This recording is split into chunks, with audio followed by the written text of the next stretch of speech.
Our next speaker is a professor of critical media and big data in the School of Journalism and Communications at Carleton University. She's also research associate with the Programmable City Project and the Geomatics and Cartographic Research Center, and recently collaborated with the civic nonprofit Open North on a project that's researching and analyzing open smart cities in Canada, which included Ottawa. Please join me in welcoming Dr. Tracey Lauriault.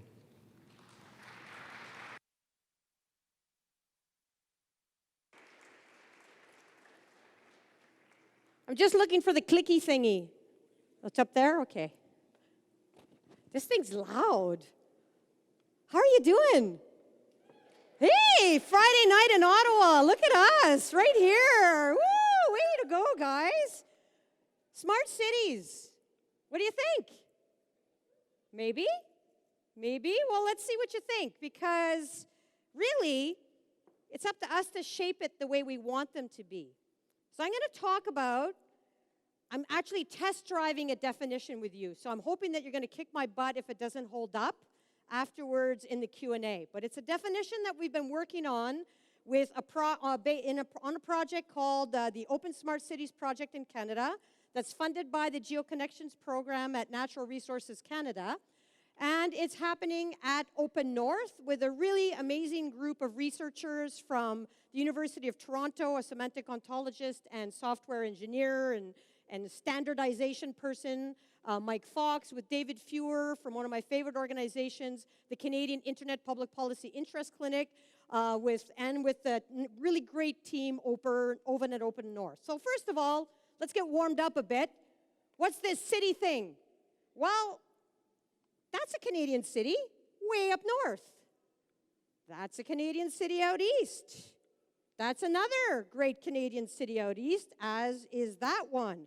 That's a Quebecois Canadian city and another great, very metropolitan, wonderful place that we all, as people who live in Ottawa know, that one of the best parts of Ottawa is that we live close to this city in Montreal. So that's a great city, and we know that that's a great vista that a lot of us like to go to on Mont-Royal. Here's our wonderful city. There's the city of Toronto, Winnipeg. Look at this, out west as well in the prairies. Again, out west, I thought that was an absolutely, who knew Edmonton looked so good? Here is up in Yellowknife. This is Yellowknife. And here we are out in Vancouver. So cities have come in all shapes and forms in the context of Canada. But really, a city is a complex social and biological system. We hang out with each other, we eat, we pee, we drink stuff, we hang out, we use things, we climb mountains. It's a socio-biological place. It's territorially bound, right? There's a boundary to this thing. It's a place of human settlement. This is where you and I live. We live in cities. It's our habitat. It's also governed by public city officials who manage the gray, so the buildings, the blue, the water, and the green environment within their jurisdictional responsibility. So they're the people who sign off on the stuff that we deal with in the city.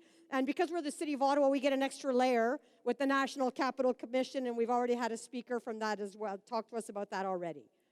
So what's this smart city thing then? There's a ton of definitions. We've already heard that already. But these are many of the definitions. We have intelligent cities, responsive cities, sensing cities, surveillance cities, safe cities, programmable cities, and so on. So there's all kinds of terminology. Ubiquitous cities or ubiquitous computing might be another way to think about it. There's all kinds of definitions. Some people like to think smart cities are something that you can manage from your iPhone. How we manage this complex and dynamic socio-biological system from an iPhone is unbeknownst to me, but some people suggest that that's the case. Or it's an entire city at the palm of your hand that you can control from interconnected devices. Or maybe it's some of the pre-existing cities that we've already had, and we've already looked at some, that are augmented with all kinds of devices, primarily the Internet of Things and multiple other devices, to do things like the smart home and the smart building and the smart innovation and the smart education and so on and so forth as the discourse goes. So really, the way that I understand a smart city, or the definition that I use, is networked urbanism, is what it's called. And it's basically technologically instrumented and networked with systems that are interlinked and integrated, where vast troves of big data are being generated by sensors and administrative processes, because we have to remember there's surveys and there's data being collected on websites when we're clicking in or when we're calling 311, to manage and control urban life in real time. So it kind of sounds okay, but we're not in there. The machines are doing the things and the data are doing the things. It's also the place where administrators and public officials, because in some cities, officials are not elected, but there are public officials involved, invest in smart city technologies, data analytical systems to inform how we innovatively, economically, efficiently. Efficiency is always the favorite one, right? You'll always see that when you're talking about smart cities. And my favorite line for that one is, I don't know about you, but my love life's not efficient. And I'm not sure that I want my love life to be efficient. So is it always about efficiency and the cult of efficiency? And you might want to listen to that really good Massey lecture on the cult of efficiency.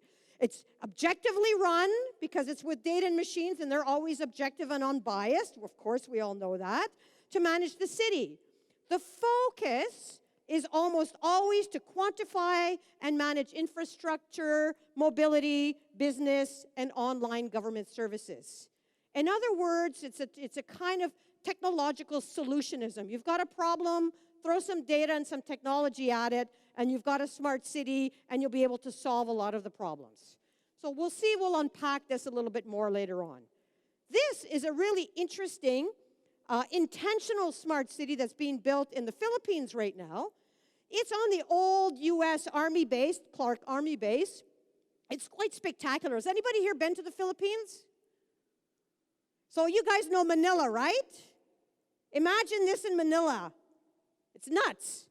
It's very exciting and very interesting. A lot of foreign direct investment is going in. A lot of IT firms are involved in it. There's a big resiliency agenda in it. It's a very excited and futuristic kind of project. But right beside that is this, a place called Smoky Mountain. And that city, that smart city, is not for these people. That smart city is not going to be designed for them. It's going to be an exclusive city. It's going to be a gated city. It's going to be what some people call a quartz city that's going to be very expensive and very prestigious. So it's wonderful, it's innovative, but I would argue that it's not socially just. And it's being built because it's very difficult to build and do interesting and new things in the city of Manila. So this will be a city beside Manila, where the rich people can live and Manila will be left to its own devices and not get retrofitted. So a lot of the things that we see about smart cities are somewhat like this. So what's an open smart city then? Why are we even thinking about what an open smart city is? Well, we're trying to say, if we don't want the smart city in Clark in the Philippines, what's the smart city that we want? So one of the challenges I was given this evening was to think 50 years ahead of time. Now, I'm not convinced that we're necessarily going to change all of the shape and form of our cities in 50 years, but I think within 50 years, we might be able to nudge along some cultural change. And some of the cultural change that I'm suggesting that we nudge along is that you and I, become technological citizens, that we become versed about technology and what it can do, and that we become very versed about data and what data can and cannot do. And that we actually include people in this equation, that we become the drivers of the smart city, not the technology driving us to do things. So it's about people who collaboratively mobilize data and technology. So we get to work with city officials to do this when we need it, because not every problem requires sophisticated computational Internet of Things technology. So when warranted, only when we need it, in an ethical, accountable, and a transparent way, so that we can govern the city in a fair, viable, and as a livable commons. So this is where we're going to live. So if this is where we're going to live, we don't want it to be a large corporate technological, utopist version. What's our version of a livable commons? What do we want? And to balance economic development with social progress as well as environmental sustainability. So we think that that's not a bad definition to get us going, but I'd like to unpack that a little bit. Now, some people, the futurists, might draw this as a kind of smart city. Again, a city from the ground up. We're going to abandon the old cities, and we're going to build new cities on the side. And this is a big program. India right now has 100 smart cities on the agenda. A lot of big smart city projects are happening all over Asia where there's very dense populations, and you can't get rid of the slums in the cities, but it's way easier where you can build on land that you can appropriate, primarily farmland, to do those things. Nonetheless, this could be interesting. Or a smart city could simply be retrofitting old cities. And this is one example here in Barcelona where they developed the super blocks kind of project. And so what they did there is they said, okay, we have all of these city blocks, and if you've ever looked at an air photo or an aerial image of Barcelona, it's science fiction. It's absolutely, and we'll see one in a minute, it's an absolutely amazing city. So what they said was we're having a car problem, and we'd like to divert the cars, and so we're going to do some data analytics, and we're going to select a series of maybe 12, 13, 14, 15 blocks of 9 blocks, and we're going to cordon them off, and we're going to recirculate traffic around these. And within these, we're going to make them much more interesting and diverse, and we're going to have libraries, and we're going to walk more, and we're going to have less cars, and we're going to encourage small businesses to come back to these locations so that people can have self-contained communities within a 9-block radius. So this would be the old version, and this is the new version that is forthcoming. And they did the analysis to say, okay, where are we going to do this? How are we going to divert traffic? How are we going to change these neighborhoods? How are we going to phase this in? And how are we going to improve the livability of our city? So Barcelona is a living example of a city right now that is making technologies to be a means to an end and not the end in and of itself. And it is working collaboratively with locals and city dwellers in Barcelona to change this. It is not without its hiccups. It is not without its pushbacks because, of course, people are attached to their cars.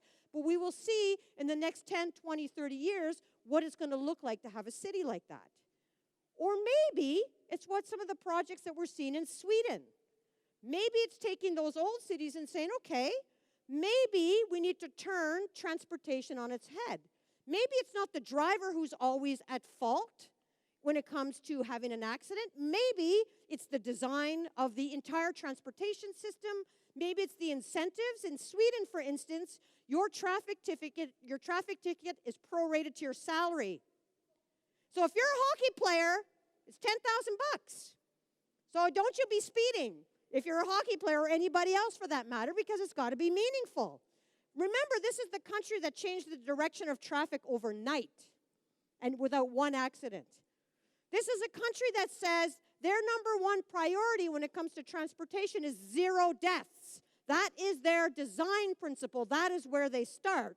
And therefore, it's the social systems, as well as the technological systems, as well as the entire transportation system, as well as car manufacturers and software engineers in the cars that are working collaboratively to have no deaths on the road. So that's possible. And what our city is going to look like when we have the autonomous car? Like, we're going to have to change the shape and the form of our cities as a result of this car. Now, we also have to ask really important questions, such as the autonomous car means no autonomy, and the autonomous car also means no anonymity, so we have these other issues. But most of you are using Uber at the moment anyway, so maybe some of you don't care about that. I care about that, but perhaps some of you don't question that lack of anonymity that you have with Uber and with platforms.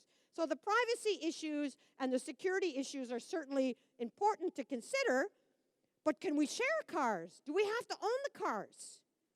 Can we have shared and single occupancy vehicles that we just call up? That they are a public asset and they belong collectively to us? And if that's so, how does that look? And how do we put our brains towards thinking about how do we pay for that? How do we afford that? How do we use that? How do we maintain that? And how do we try and push this other kind of thinking about how we think about our cities? And then, of course, we all love The Fast and the Furious because it's a really top quality movie with no cheese factor whatsoever. But in this particular movie, as we know, the autonomous cars get taken over and they get used as weapons. So what are the cybersecurities? There's about, right now, in most of the software in your car, there's about 75 cybersecurity vulnerabilities right now in our cars. So clearly, not only do we have to deal with privacy and anonymity, we also need to deal with cybersecurity in these kinds of issues, and that is rarely a topic that is considered. So maybe an open smart, I'm running out of time. So maybe an open smart city is a participatory, collaborative, and responsive city. Maybe it's a city where government, civil society, and the private sector, media, and academia, and residents participate in the co-governance of the city. And maybe it's not only co-governance, it means that we also have shared rights and responsibilities, right? We're not just here as vapid recipients of city services. We have rights and we have responsibilities to live in our cities, to take care of our cities, and to manage our communities. It means a culture of critical thinking, meaningful engagement, and co-creation and design, but that needs to be fair, just, inclusive. It needs to have informed debate. It means it's okay to fight and argue, but it's to do so in a trusting and understanding way so that we can get to good solutions, not just sitting back and receiving some of these technologies. This here is a great example from the city of Chicago where they actually are doing public engagement and public education and literacy campaigns on the Internet of Things. And they're actually actively involved in doing public outreach and education and discussion and teaching people about what the Internet of Things are and what these technologies are about. Civic technology is a classic example of that in Canada, and we have the Hub here as one great place that's doing that community work, as is Artengine. But it's also building an open and collaborative underlying infrastructure to enable the Internet of Things and to enable these devices. And what does it look like when we hop onto these infrastructures as opposed to proprietary infrastructures that come from above where we can't participate and learn in? An open smart city also functions through cooperative organizations. And in our federation, boy, that's hard. It's really hard to go from city to province and territory to federal to all of the multiple departments, but also the multiple institutions within all of these departments. But we have to do that. We have to find a way where we can start integrating how we study, how we learn, and how we work, and how we use data so that we can work across these different institutions. We need smart cities to be part of digital strategies and to be part of open science and to be part of open government and to be part of open data and to be open source and to have open platforms. We need to do this, and to do it really well, we need to have the federal, provincial, territorial, First Nations, and municipal governments actually work with each other and to be incentivized to work with each other. And we need to map this concept of openness above and beyond them. And there's places that are doing that. New York City, albeit it's one jurisdiction, not an insignificant one, but it is one jurisdiction that is doing that. And they're actually developing guidelines, policies on laws, and are doing public engagement in this space. But it's all about privacy, data management, infrastructure, security, but also laws. Open data laws, geospatial standards laws, data dictionary laws, retention and archiving laws, public request laws, etc., but also laws on being able to see the algorithms that are coming their way and having bills through. In the city of Helsinki, they're doing that work already. They already have an underlying digital strategy that is an Internet of Things strategy, that is an open strategy, that has a very robust and safe and secure underlying and attention to privacy infrastructure to enable to do that. And it's human-centric, it has usable data, and it's an open business environment, but citizens are also actively engaged into the creation of that infrastructure. Again, you see the technological citizenship that's coming into play here. We need to be active participants in this space. Arguably, you who grew up as digital natives, most of you in this room, should have some general understanding, not of just of the surface of technology, but being able to look under the hood. And if you don't, go to a meetup. Go hang out at the hub. Go spend some time in the civic tech space. Go spend time at hacker spaces. Go spend time with community Wi-Fi groups and learn how that technology works and spend time playing with it with people who know it. Perhaps an open smart city has actors who use data and technologies that are fit for purpose, so not just random stuff, that can be queried and repaired. We should have the right to repair things, that are open source, standards-based, and interoperable, which is very, very handy, particularly in the Internet of Things space, and that they're durable, and they're locally procured, if possible, so that we can start growing our own small technology companies and growing our own Canadian tech that might embed some of these values, but also that reduces bias and harm and increases sustainability and enhances flexibility. So if we need to, we may defer to automated processes, but those need to be legible, they need to be responsive, adaptive, and accountable. So if we're going to do some machine learning, we need to open and look under the hood, and we need to make the black box one that we can look into so that we understand what the rule sets are, we understand what the data that are going in, we understand the outputs, and we understand how that is cycling through. We should not just be at the end of the decision making, we should be part of being able to see how decisions about us were made. This is an excellent organization of scholars that are actually doing fairness, accountability, and transparency in machine learning. The papers are not for the light of heart, but this is where you're going to start learning a lot about artificial intelligence and machine learning that's going to be unbiased. Perhaps an open smart city is also a city where we have custody and control over the data that are generated in these systems, and they're held and exercised in the public interest. It's not just data that a government or the private sector gets to use in a proprietary system. We co-own this data because the city is a commons for us. And that the data are governed, that they're open by default, that they're secure, we respect privacy, and that we have authority over our data. This is one very excellent example that comes out of the Programmable City project, and Rob Kitchen is one of the world's foremost authorities in this space, where he's looking at smart cities from a market-driven perspective, a technical perspective, a policy and regulatory perspective, and a governance perspective to insert some of these open and fair and secure practices in the actual system itself and looking at it from an ecosystems approach. In Europe, we see the European Union Greater Data Protection Regulation, where we are data subjects. Data are collected about us, therefore we are the subject of someone's database, and therefore we are data subjects. And as data subjects, we have rights over our data. We have rights over the rights to being able to see the algorithms that are producing information about us, and we have the right to access that data and the right to have those things explained to us. This is an absolute game changer in Europe. What that protection does not yet include is the right to repair things, so digital rights management over things, and the environment is not considered very carefully. So just think, we're going to augment our urban environments with billions of devices that have toxic batteries and that are mined from the Congo with semi-precious materials. Hopefully that stuff's durable and it's not something we have to replace every 2-3 years, because we're not talking 1 or 2 devices. We are really absolutely talking about billions of devices. Finally, perhaps an open smart city is one where actors recognize that data and technology aren't always the solution to problems.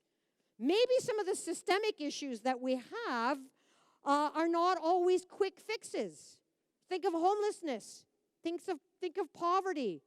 Think of intimate partner murders. Think of suicide. Think of low literacy rates. These are not things you can just throw technology at. These are sometimes very systemic issues: addiction, mental health. So maybe some of these problems require innovative and smart, long-term social, organizational, economic, and political processes and solutions. So in my mind, a smart city is not just about the technology, it's about being smart and better people to manage our cities. The province of Quebec has this absolutely fantastic report here that you can have as a resource, if you read French, of course, And this is one of the first reports that I've seen that really starts discussing some of the ethical implications of smart cities. And it comes out of the ministry that happens to have an ethics and science and technology unit. Imagine if we had that in the province of Ontario or in our cities. And in this case, as I've been talking about our definition here, that smart cities should favor above all the public interest and the public good, reduce the negative consequences, and maintain dignity, privacy, and democratic life. Ensure that there's equitable distribution of the benefits of the smart city. So it's not Clark City just for a wealthy class of global metropolitan people in Manila, that it's actually considering and helping to improve the lives of the people in Smoky Mountain, and that the benefits of the smart city outweigh the costs. So maybe this is what a smart city is going to look like, right? Maybe it's an organic city. Maybe it's a city where the buildings are like a rainforest and there's greenery and they're augmented and digitized. Maybe, having lived in Sweden for a bit, maybe this is Sweden and Tokyo's version of what a smart city looks like. This could be a Toronto version, maybe not 50 years, maybe in 100 years, where we'll have much more vertical greenery and interesting integrated work. Or maybe in 50 years, this is what our city is going to look like, the way they look now, but maybe not with this kind of problem. Maybe we're going to get smarter and not do this. Maybe we're going to actually throw data at doing things to unravel some of the problems that we have and to come up with policy solutions. And maybe we'll throw data and our minds and our technology and our efforts towards smart cities that will take into consideration our national housing strategy and deal with our homeless problems in our country. To me, that's more what a smart city is about. And I thank you very much for your time. Thank you.